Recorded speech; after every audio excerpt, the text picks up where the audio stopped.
Vice-presidente da República, Geraldo Alckmin, do PSB, criticou a possibilidade de reforma ministerial e disse que não se deve mexer no primeiro escalão com grandes trocas, apenas fazendo mudanças pontuais.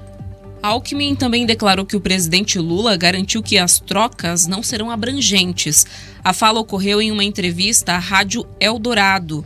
O vice-presidente mencionou que Lula já implementou algumas alterações pontuais, especialmente na comunicação do governo, e que outras trocas devem seguir nesse ritmo, contrariando o que deseja os partidos do Centrão no Congresso Nacional. Ainda na entrevista, Alckmin fez elogios ao desempenho do ministro da Defesa, José Múcio, indicando que ele pode permanecer em sua função, apesar das dúvidas sobre a sua continuidade. Alckmin ainda comentou que, no final do ano passado, o ministro da Defesa havia demonstrado interesse em deixar o governo, mas acredita que tem feito o possível para que ele não saia.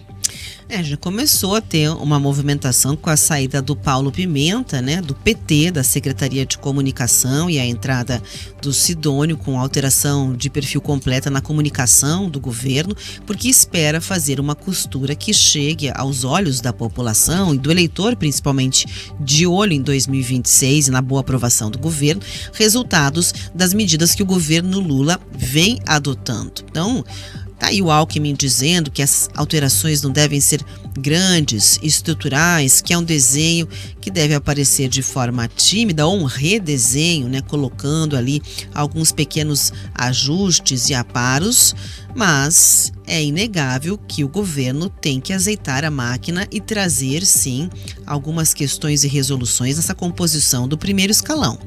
A estimativa é que a gente comece a entender como esse desenho vai ficar a partir de fevereiro, mas é um ano muito crucial. Você terá mudanças nas presidências do Congresso, um relacionamento que não deve se alterar tanto no sentido de resistência e dessas casas priorizarem os seus interesses, nem sempre os interesses do governo. A gente observa que o governo, para conseguir passar projetos importantes, tem que gastar conversa, tem que sentar e negociar, tem que liberar emenda, tem que atender a desejos que venham do legislativo.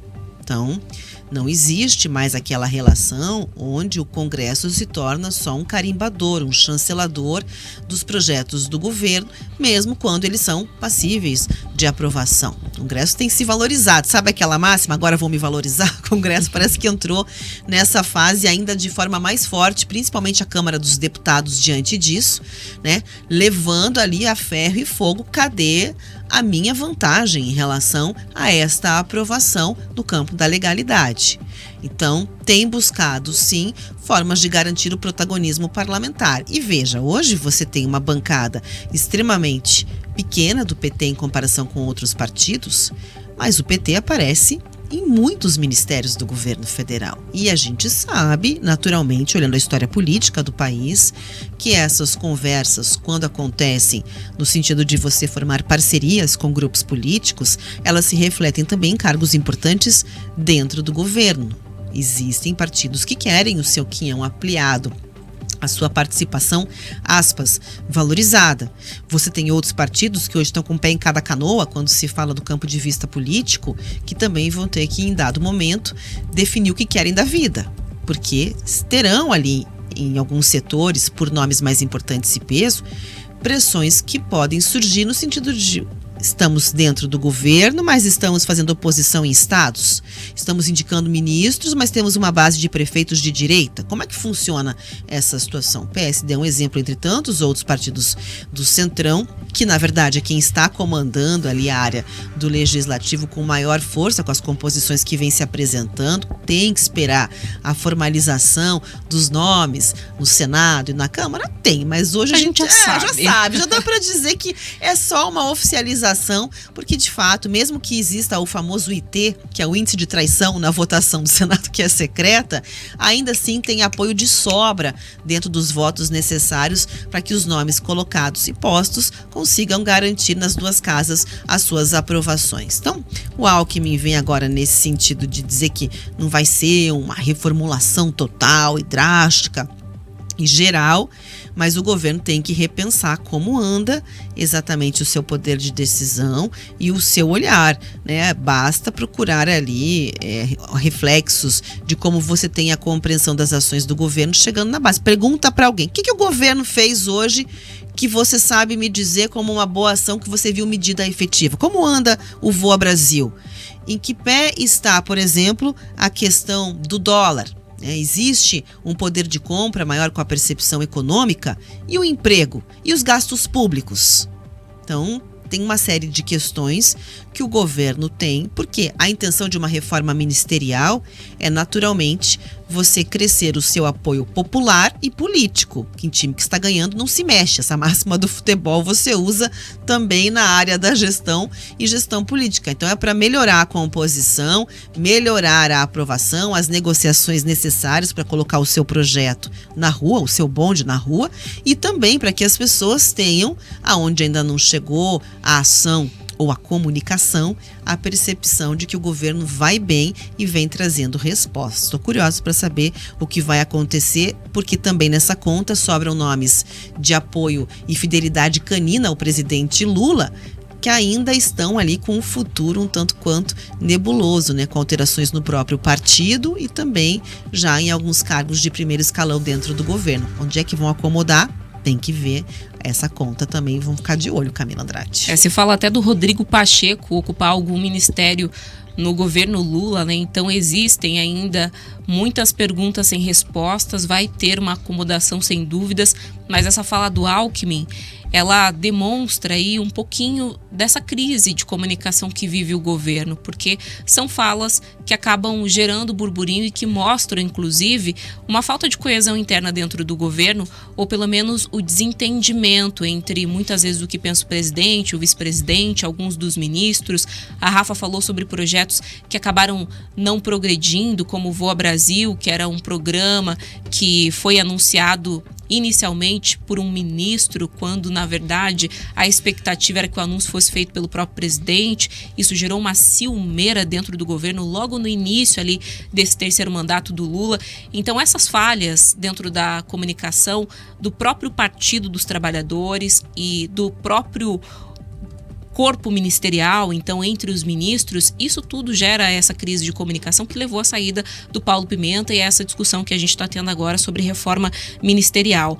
Mas falando de toda essa amarração que a Rafa bem explicou para a gente, de como funciona a política lá em Brasília, eu iria além, eu diria que ela exemplifica, Rafa, a crise do presidencialismo de coalizão, que é o sistema que a gente adotou já há bastante tempo, em que o governo consegue negociar e criar uma base no Congresso, seja na Câmara dos Deputados, seja no Senado, justamente por meio dessa acomodação dos partidos nos ministérios.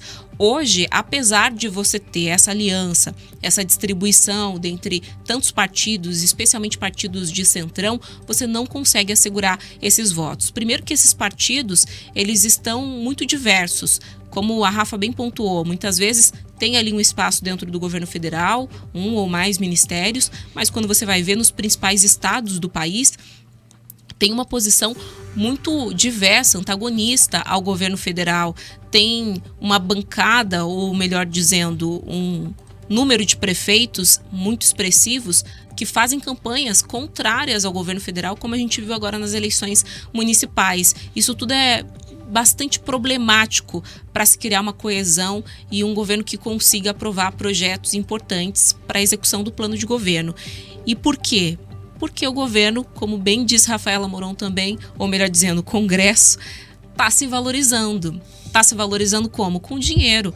A gente viu ao longo dos últimos anos o Congresso, abraçando mais e mais parcelas, fatias do orçamento. E isso é problemático em vários aspectos. Primeiro, porque você gera essa crise no presidencialismo de coalizão e a gente não tem nenhum outro instrumento para que o governo consiga fazer essas manobras e aprovar os projetos que são necessários. Pelo menos ninguém veio ainda com a criação brilhante aí de algo que possa substituir esse esquema que sempre funcionou em Brasília, e segundo, porque quando se elege um governo, seja ele de esquerda ou de direita, se elege pensando nas propostas de governo. Se você votou no Lula, você votou no Lula porque ele prometeu criar X, Y programas, prometeu incentivar X ou Y políticas, e você quer ver isso executado, cumprido, mas para isso é preciso recurso.